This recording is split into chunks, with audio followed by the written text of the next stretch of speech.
I mentioned that the postures the children adopt can teach us an awful lot about what's working and what's not working, what they need, how skillfully they've explored posture in order to help them function effectively. And I also have mentioned that I think those postures serve a couple of functions, a main one of which is self-regulation. I think many of these postures help the children to relax, not least because it's putting their brains in more effective contact with their body. And I'm going to show you a series of photographs of children to demonstrate these postures with various parts of the body. And it's really good to remember that every one of these postures is child initiated. Nobody's teaching the children to do this. They're not going to a yoga class to learn this. They're learning it for themselves. And when I teach and show these pictures, there are often student teachers in the room who are yoga fanatics. And they always come up to me afterwards and say, over half those postures are classic yoga postures. And I think it's fascinating that the children are able to come up with this themselves, particularly given how undervalued these children are very often by the educational establishment. So first of all, postures involving the head. In this first picture, you see a young lady with a plastic bucket wedged over her head. It could easily be a sandwich box. It could be a toy box. It could be a hat that's a little too small. It could even be an adult sweatband. If the parents go to a gym or play tennis, the child's quite capable of discovering that they can pull that sweatband over the top of their head. It's tight, and it really serves the function of helping them know where their head is more effectively to improve their posture and their balance. And then the next picture shows a boy who I worked with last year. He's put his backpack on, but instead of putting the backpack, he's put the straps under his arms. Instead of putting the backpack on his back, he's got it on the top of his head. So his armpits are being pulled by the straps up very high. And his head, of course, is being compressed. And it was noticeable when that boy walked with the backpack in this position, his walking posture and his gait was much more stable than the very swaying gait that he has when he's not doing this with the backpack. And then another picture of the same boy another day on a swing, but with his lap on the, he's upside down, his lap is on the swing, and he's standing on his head on the ground under the swing. And this boy does a lot of head standing to give himself pressure through the head. And I think it's good, again, it's good to remember that question that the children's brains are often asking, where is my head? Because the vestibular sense has the key role in telling us about our head position and our head movement. If the vestibular system isn't working very well, the brain doesn't know where the head is. And the children come up with these strategies. They may jam things on their head, like the bucket or the backpack. They may stand on their head. They may hold their head or tap the head. They might bind the head with string or ribbons. They might pull rubber bands very tight over the head. They might do a whole range of oral things. People often call any kind of self-stimulation involving the mouth, people tend to call it oral stimulation. I think a lot of it is actually proprioceptive stimulation to help with poor vestibular function. So you get clenching the jaw, grinding the teeth, or biting down on something and chewing. And I know children who, if they're about to launch themselves from the couch and cross the room, they will get a toy, put it in their mouth, bite down on it, and then walk. And very clearly they've discovered that this deep pressure in the head coming from the mouth helps them to locate where their head is and helps them to walk more safely. Then we have postures involving the legs.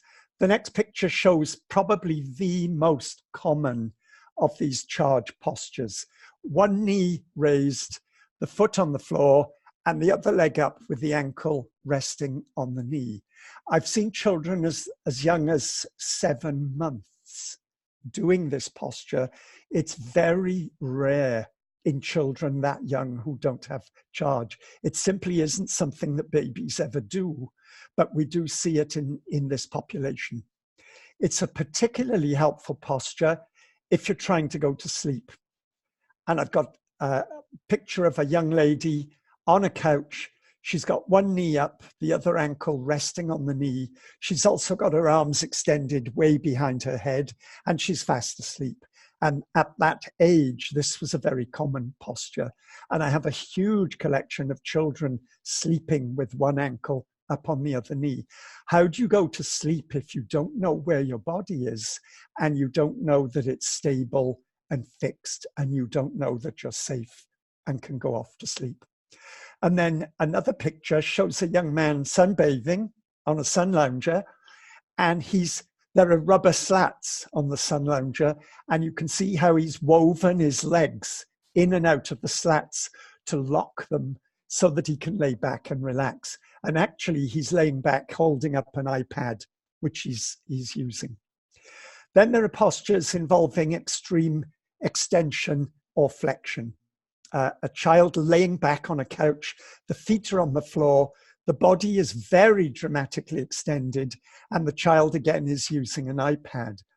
And I think this helps to fix the body. It probably helps as well to deal with the discomfort of constipation and other digestive issues, perhaps excessive gas, because the child is tube fed. And then the next picture shows a child in extreme flexion, a favorite position when he's using fine vision with a mobile phone or an iPad. You see him on the edge of a mattress in this extreme flexion, curled up into almost a fetal position. Then postures involving hanging. There's a boy hanging with a wooden bar on his belly, and he's getting a lot of pressure on his belly, but he's also stretching his upper body and his lower body. And if you remember, a proprioceptive sense is triggered by compression, stretching, and twisting. So in this picture, this boy is getting a lot of strong proprioceptive information, which is helping his brain get in touch with the body and is probably helping him self-regulate and calm himself and organize himself. And the next picture is an older boy doing a similar thing on a swing. He's hanging over it on his belly. Interestingly enough, when he got into this position, he removed one arm from the sleeve of his t-shirt and he jammed it into the other sleeve. It didn't really fit because the sleeve wasn't big enough, but he ended up getting deep, deep pressure through the sleeve about where both his arms were. And then he was able to move the swing very gently back and forth with his toes. Postures involving the hands and feet.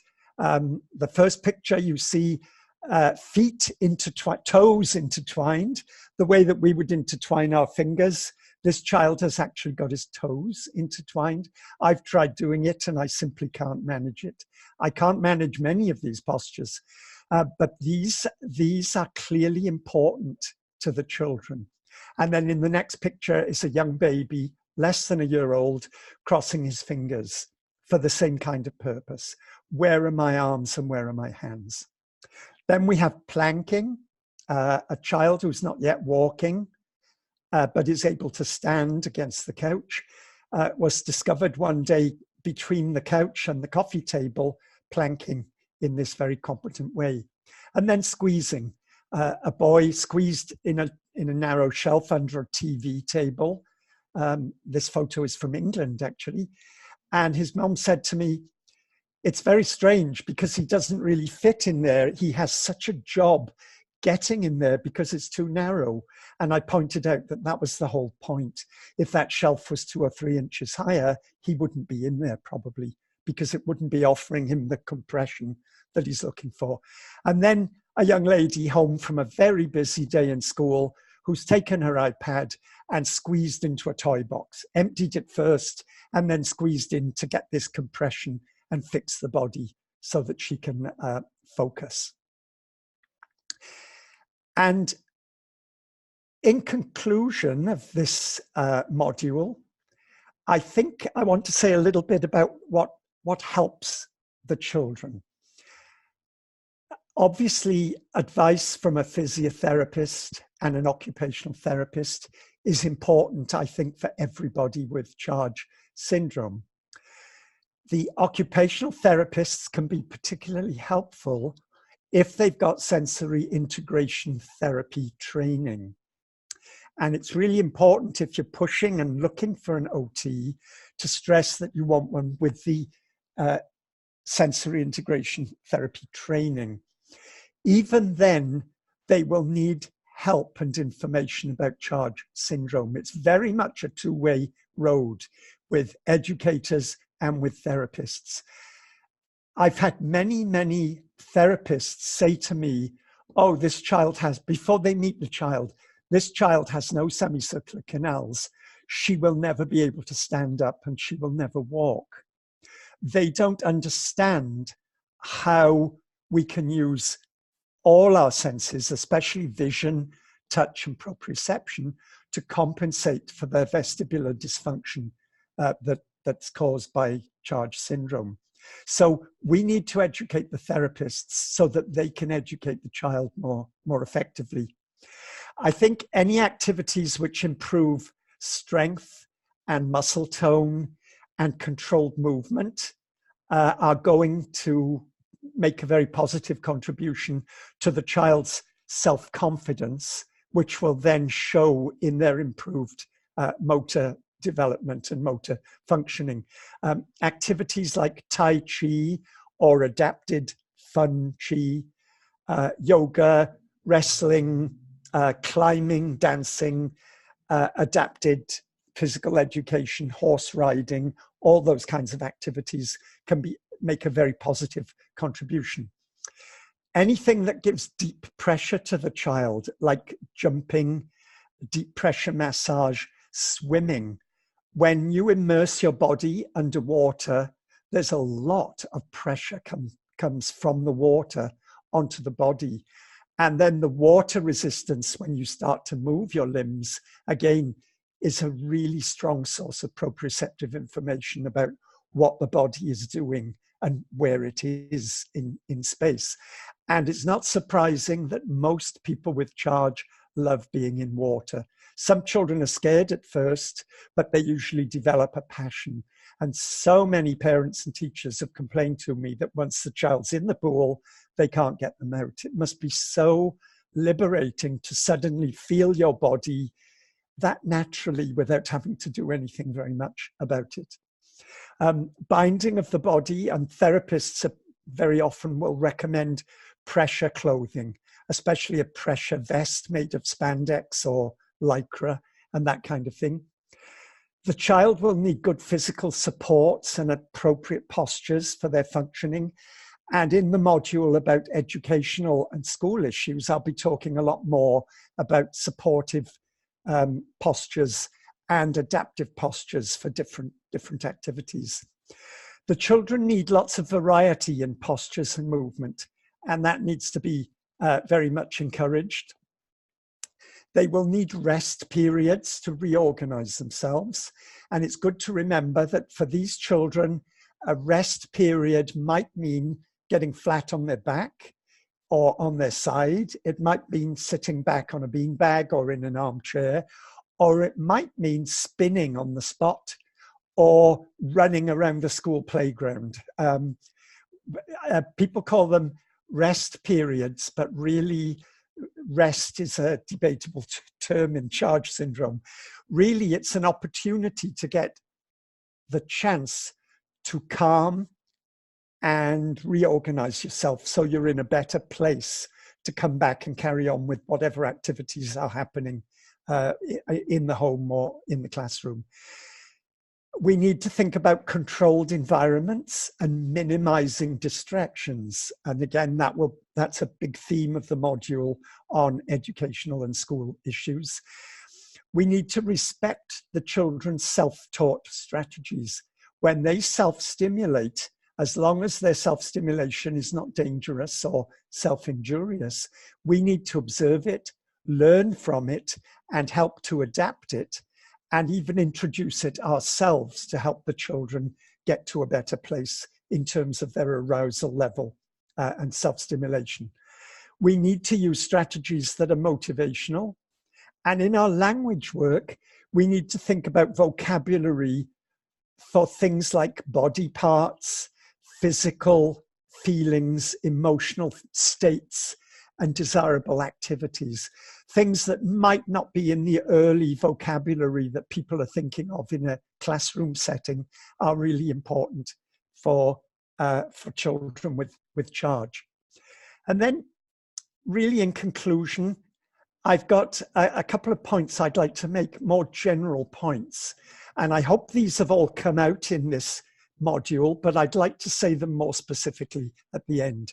First of all, it's good to remember that everything joins up, and there may be many unsuspected influences at work. Functional vision and functional hearing depend on and vary in relation to many other things apart from just eyes and ears. Secondly, there's a fundamental sensory hierarchy that we're all subjected to. And if you have vestibular and proprioceptive issues, especially with low vision and hearing loss, securing your body and knowing that it's secure is going to override anything else. And teachers need to know that and accept it and work to get these children's brains confident that they don't need to worry about postural security. They can go ahead with whatever the teacher is presenting to them. Remembering that vision is a directional sense, and things like body awareness, postural control, attention, and energy are all required. And there's a lot more about that in the vision issues module. We can all help to prepare children to use their vision and hearing optimally by improving all these things. And I'll say again, with their spontaneous behaviors, especially their postural and movement behaviors, children might be showing us the best way that we can work with them, the best way to present materials to them, and the most energy efficient ways to proceed in our work with them. The multisensory perspective is very important. That's what I talked about at the beginning of this module.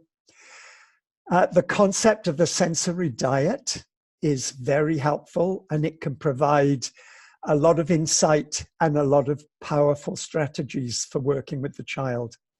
Sensory needs and sensory inputs control the child's attentional priorities, and there's no escaping that. We can't force the children to attend if their sensory needs are forcing them not to attend to us. I can't push that message strongly enough. Living with charge syndrome is very difficult and tiring, so the easier we can make things for the child, the better. Please notice the child's posture and movement behaviors. And please remember that everything I've said in this module is about you, as well as about children with charge syndrome. Thank you.